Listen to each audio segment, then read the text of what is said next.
Little monsters, this little monster girl Desi coming at ya, and today I'll be doing another crossover video. Since my last one was so much fun and you guys seemed to really enjoy it, I decided to turn it into a series called Cross This and That, where I'll be choosing a topic and you guys will get to vote on what I cross it over with. So today I'll be crossing over Hazbin Hotel with Eddsworld, and this video took 12 full hours to draw for. But if this video does well and I get 100 likes, I'll be doing a follow-up video with my Eddsworld Next Generation kids. So if you're ready for me to turn the Eddsworld characters into monsters, let's get started. To begin with, I got the idea for this topic when I was watching YouTube with my sister while she was visiting. We were basically just having a marathon of Eddsworld, Crash Zoom, and a few other things, and then suddenly Hazbin Hotel came on. And after remembering how much fun my other vid was, I thought it would be a fun concept to think of either my OCs or the characters I like in the Hazbin Hotel universe. And while at first I wasn't sure whether or not I would want them to replace the Hazbins or just be in the world, I can say it would be a bit more interesting if they were just a bunch of people who were sent to hell instead of replacing Hazbins. And just like my last video, I made sure to do a lot of research. Watching the video a few times, watching a few interviews with Vizzy Pop herself, as well as plenty theory videos. And just like last time, I'll be explaining the creative process as well as what I think the characters will be like in this universe. The last part I wish I had done with the other vid, but there's always room for improvement, I suppose. I also made sure to research both the 9 Circles of Hell as well as 7 Deadly Sins, which most people are sent to hell for. And like I said on my Tumblr, in one theory video I watched, a YouTuber suggested that maybe in this universe the angels are a lot like the angels from Supernatural. In short, they're dicks, and are really strict about letting people into heaven. Of course, this is just a theory, and we'll probably know as soon as the next episode of Hazbin Hotel comes out. Well, probably not the next video, but I think you know what I mean.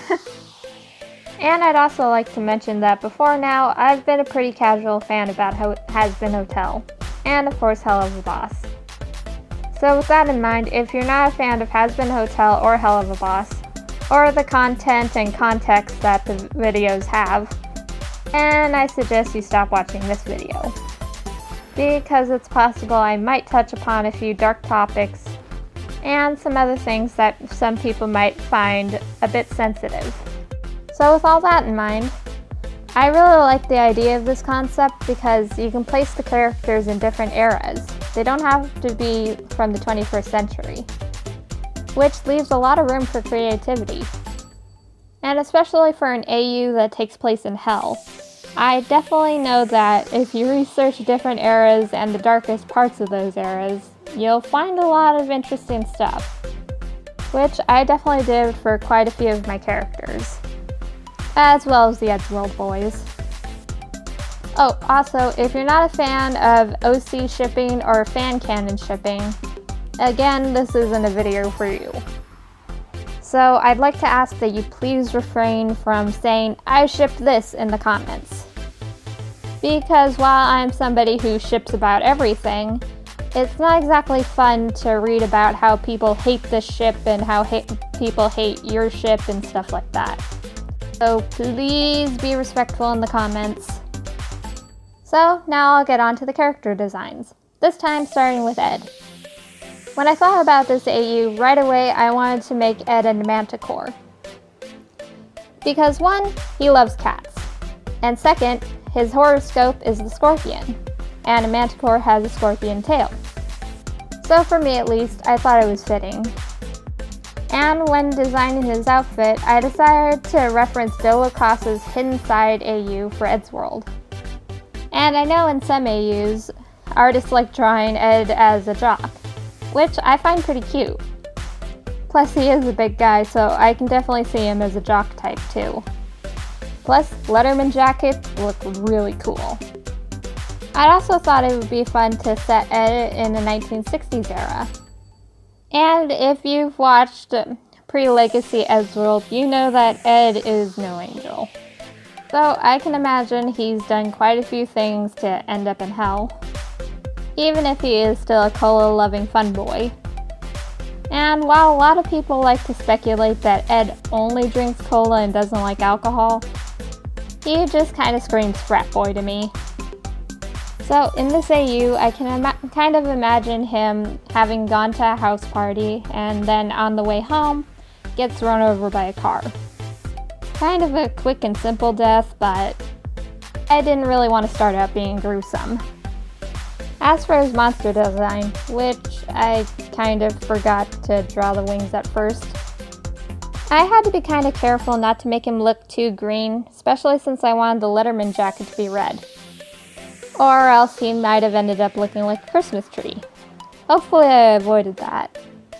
I made sure to use different hues of reds that would still complement his green hoodie, which I still can't help but draw him in. A lot of pictures I see of manticores, they often have a lot of reds and browns. So yeah, the red definitely had to stay. Though it might have made him look more poisonous if I had made him like different shades of green. But I still think he looks pretty cool. While I don't think on his own Ed would be much of an overlord, I do think that with the help of his friends, they would kind of rule over a small territory, doing pretty well and helping out each other. But other than that, just goofing off and enjoying the freedom that hell gives them to be bad people. Cause let's face it, in pre-Legacy they all committed mass murder, at least once. And the only time that they really have to be scared of getting erased is during Extermination Day. So yeah, definitely not a person who would want to go to the whole redeeming thing that Charlie's doing, but definitely somebody who enjoys going buck wild. But I can still imagine Ed getting along really well with Charlie, and possibly even Alistair and Angel Dust. Though I'm pretty sure Vaggie would kind of find him annoying. And while I don't think he would mean to, he'd probably mess up quite a few of the situations where they're trying their hardest to get a demon to be good. While I don't know what Charlie does to help and try and redeem characters, I keep thinking that they do that thing where somebody goes up and introduces themselves like an AO meeting. Or is it AA meeting? Well, anyways, next up is Roxy. For Roxy's monster, I decided to make her into a Sphinx. And while I don't think I ever intended her to be Arabian or Egyptian, I thought it suited her. Plus, I love the whole being cats thing. Mostly because I wanted to draw her with little cat peeps. And at first, I did want to draw her in her usual punk look, but I decided against it and give her more of an Egyptian look. Though I discovered that a lot of their really old-fashioned used to have a lot of see-through clothes. Which, yeah, still kind of fits the whole premise, I suppose. I really enjoyed drawing her with different kinds of jewelry, and what I really love about this kind of setting is that you don't have to worry too much about proportions like I usually would. Which is why I took the chance to give her itty-bitty tiny little cat feet. As for the era that she died in, I kind of decided that she was an exotic dancer from the 80s. She was probably extremely flamboyant and flirty at her job, and it resulted her in getting stabbed by a jealous fan. As for her sin, like I said, she's a bit flirty, and if you follow me on Tumblr, you'll definitely know that she's not somebody who's picky about partners or having one-time partners. So yeah, her sin is lust. Which is why I decided to dress her in a really revealing outfit that didn't show all the parts, but was still kind of interesting to research and look up. And I especially loved covering her in gold jewelry. When it came to doing her colors, that was a lot of fun. When looking up Egyptian jewelry, I definitely noticed that they used a lot of blues, yellows, and purples. So I made sure to use all of those colors for Roxy. In her usual design, she has an early graying streak in her hair. So I made sure to give her a bunch of different streaks using the color palette. And it was kind of fun giving her purple skin instead of like a goldish skin. I thought I made her look more monstrous and obviously not human. And while I love the way her hair turned out, I had the most fun with her wings. Thought it would be kind of boring just to give her plain white wings or gold wings. So I tried to make them look really pretty but not too cluttered or difficult. I can imagine that she wasn't too pleased to find out she had gone to hell, but I was probably one of those people who quickly adapted to her situation and just decided to go with it. And since Ed is definitely her type, the moment they met, she definitely started clinging to him, which I don't think he minded all that much. It's been suggested that she'd get along really well with Angel, Dust, and Cherry Bomb, which I full-heartedly agree on. Those three would definitely be good friends. So while I don't think they would be close friends, I still think that they would get along really well. So as a result, she probably really hates Valentino and the rest of the Triple V gang. Odds are she's probably met a lot of guys like him, so has a pretty deep-seated rage and hatred for him. And, well, any guys like him. And now that she's in hell, she doesn't really have to hold back when beating the crap out of them. And while I don't think that she'd be strong enough to take on Valentino, there's probably plenty of other scumbags that she can take her anger out on. And next up we have Matt. Again, a little predictable with being a vampire, or, well, in this case, a bat demon. But I can't help it, it suits him so well. So I decided to reference my friend Ugly Khaki's picture, as well as Church World's design of Matt. I wanted to give him a slightly modern Victorian look. And I also thought it would be cool if I turned his cape into bat wings. And this is another situation where it's fine to just ignore what's proportional. Since unlike birds, bats actually have really long arms to connect to their wings, I thought it would be a good idea to give Matt long, lanky arms that are nearly longer than his legs. Well, actually, I think they are longer than his legs, as well as one big claw. I guess in this AU, instead of being related to Prince Matthew, it will just suggest for him to be Prince Matthew, since I wanted him to die in the Victorian era.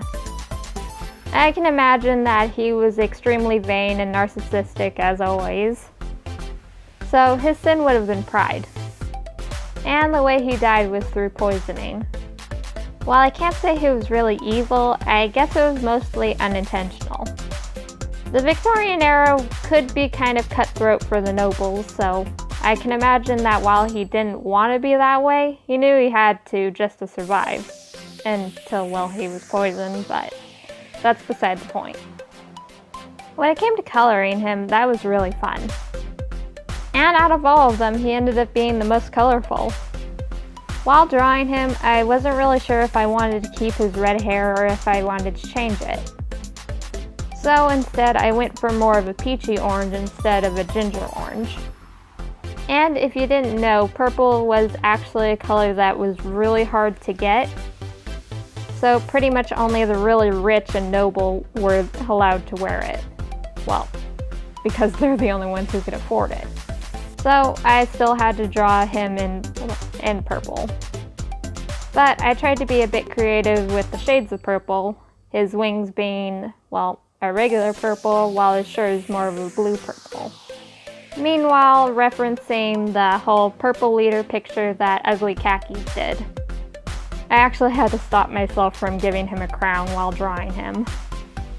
And instead opted to give him sunglasses, since a lot of purple leader drawings often have him with pink or purple sunglasses. I know it's not quite the Victorian look to have sunglasses, but my excuse is that once they were invented, he really wanted a pair, so he got a pair made with gold rims. I had a bit of trouble tying all the colors together and not making them stand out too much against each other, so I tried to highlight his hair differently to add bits of purple, which didn't work too well, so I had to just opt to orange, and then just add a little bit of orange to his wings. That way it just tied into his hair.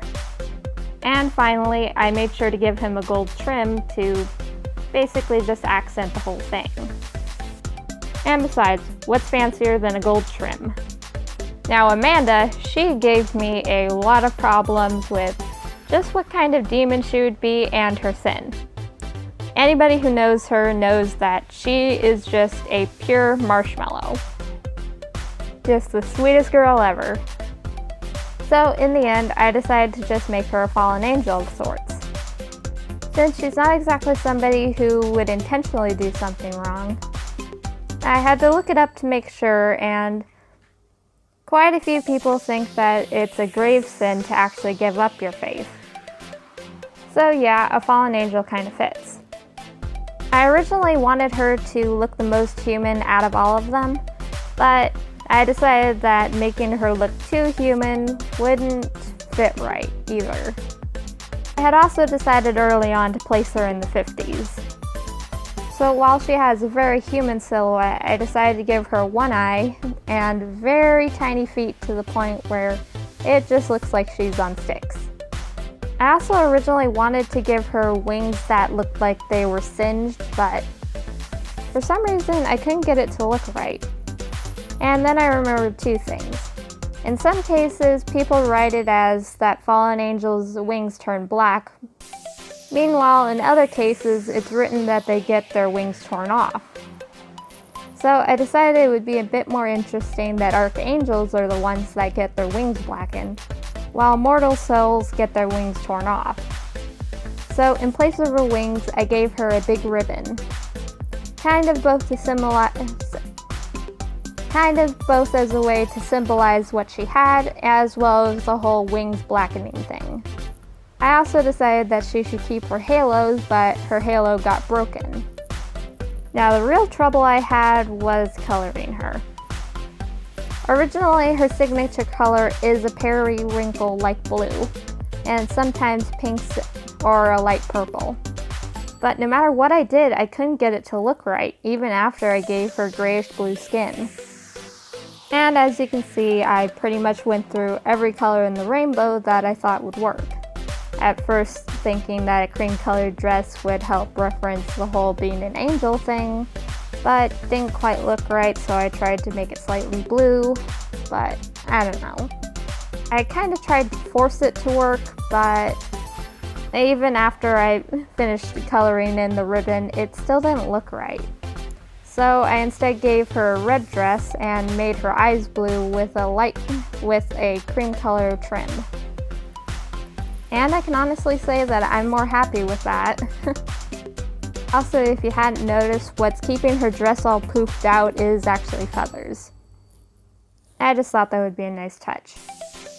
I can kind of imagine that after Matt found her, he became really overprotective of Amanda. Because she's honestly somebody who doesn't belong in hell, but got the short end of the stick. Hence why I drew it so he had his wing wrapped around her. Next up is another one that gave me quite a few problems at the beginning. There were so many concept ideas for Tom.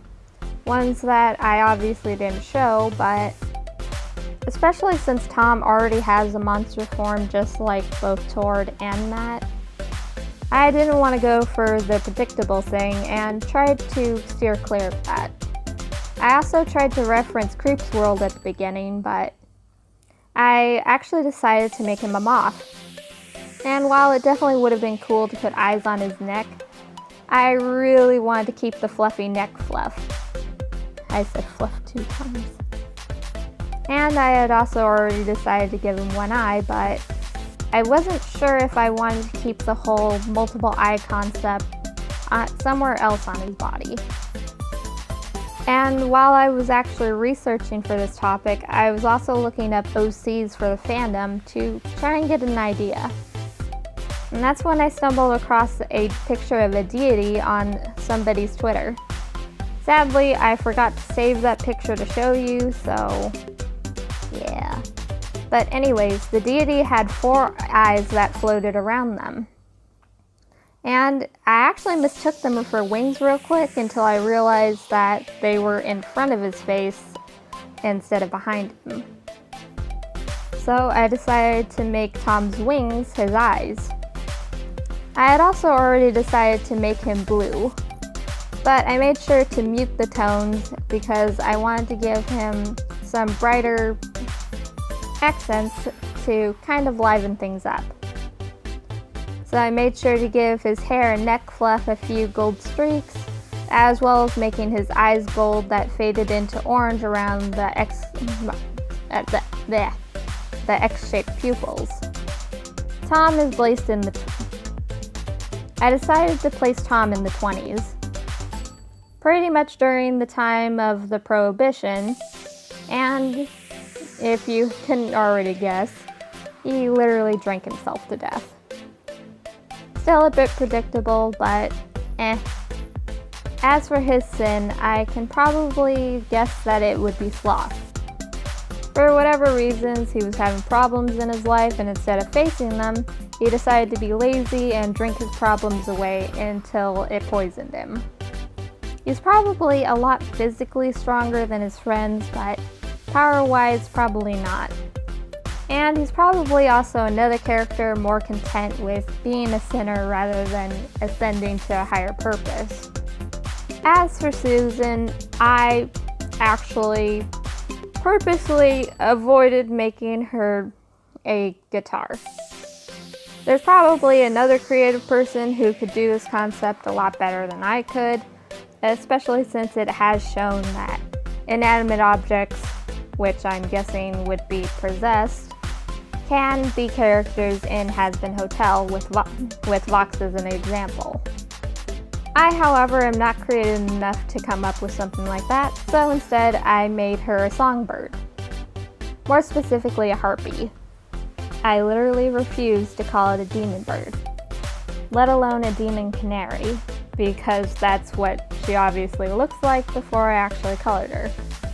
Again, another character placed in the 20s. I can imagine that in life, she was a lounge singer.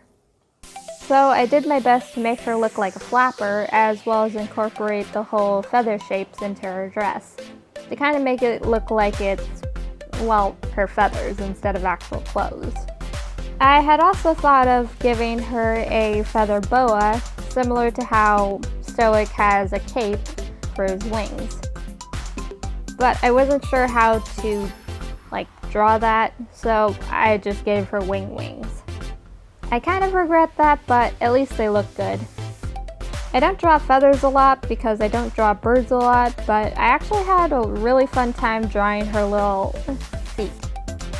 Thick as I made her, I gave her itty bitty little bird feet, which I think is really cute. Also, again, if you follow me on Tumblr, you'll know that I'm not very consistent with Susan's hairstyle, but I thought screw it and gave her fluffy hair. And instead of fully checkered eyes, I just decided that her irises would be checkered and the flesh of her eyes would be yellow, since I gave her more muted colors with slight softer accents. I didn't want her to be flat out yellow because I fully thought that wouldn't look good, but I still wanted to give her at least some kind of checkered decoration. So you can tell that I had a lot of fun coloring in her dress. If I had to guess, her sin would have been envy. Considering the time period and the fact that I depict Susan as being black, I can imagine that she was really jealous of the white girls who sung in big places while she ended up just singing at secret bars and didn't get paid a lot. She probably didn't get a lot of respect either. So with all that and all the stress that her jealousy gave her, He probably had a really slow death just from stress and anxiety mixing together. A bit darker, but this is Hazbin Hotel.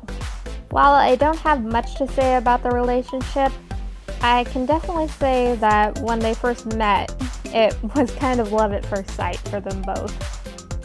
There's not much of a time difference between when they died, but I think it's just something that clicked with them. And lastly, we have Tord and Anya. Once I knew I was going to be doing this pairing, I instantly wanted to make Tord an imp, more specifically a deal maker. I can imagine that he probably died in 1910 and was originally a soldier.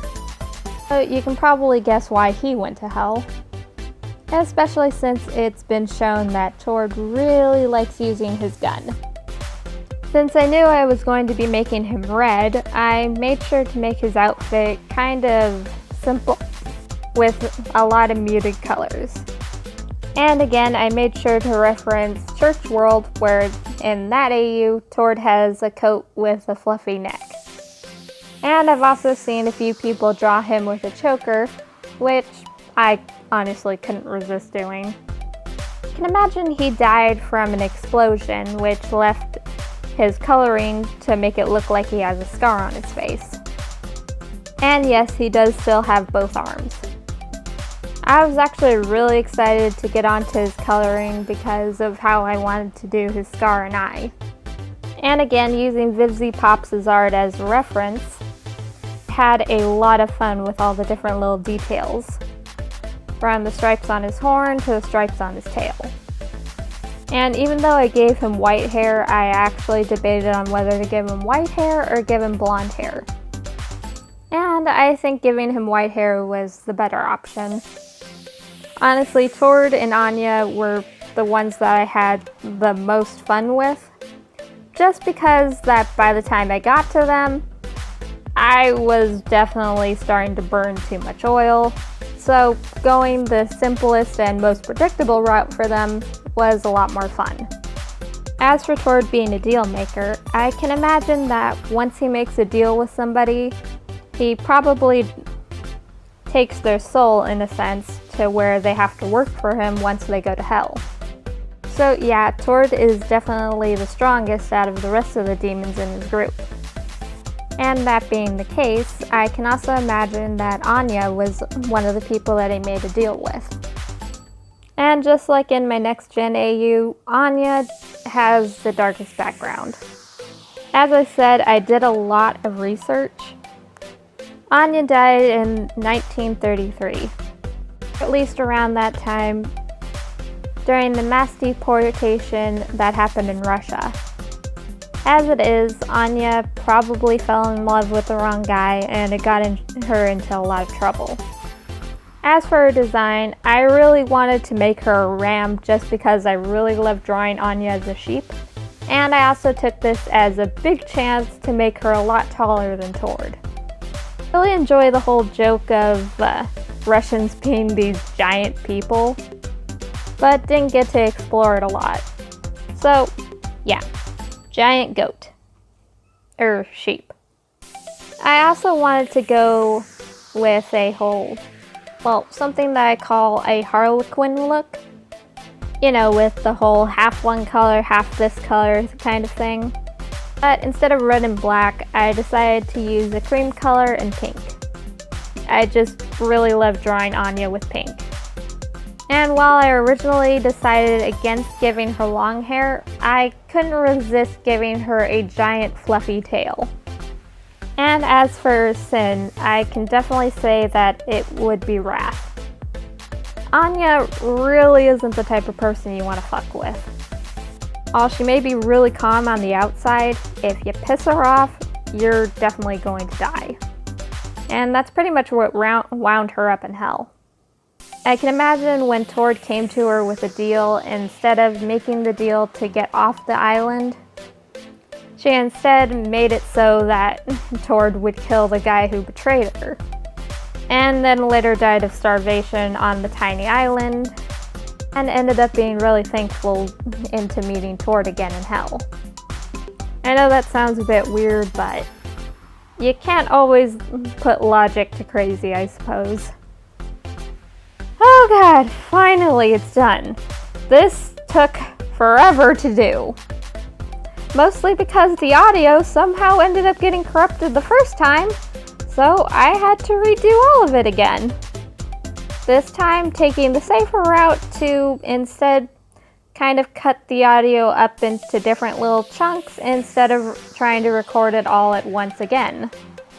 Probably what I should have done the first time, but I guess I enjoy shooting myself in the foot too much. But in all seriousness, this video was, again, a lot of fun to do. It was fun to think up different designs for the monsters, and even though I was probably being a little bit overly cautious with the warning, it definitely leaves a lot to explain later. But still fun to explain the creative process with what I could fit in. Even if it ended up really killing my throat in the end too. But with that being said, if you guys like this video, make sure to give it a like. And if it gets 100 likes, I'll do a follow-up video with the next gen kids. And if you want to support me, you can go to Patreon or Tapastic. Or you could even commission me if you want to. But if you can't, that's totally fine. You can instead share this video or check out my comments on Tapastic. Every bit is really helpful, especially since I really enjoy making content for everybody. And I know that while not everybody can become a patron donor, I'm still really glad to know that you guys enjoy my content. And with all that said, watch out for the monsters under the bed, and I'll see all you jelly beans in the next video. Bye!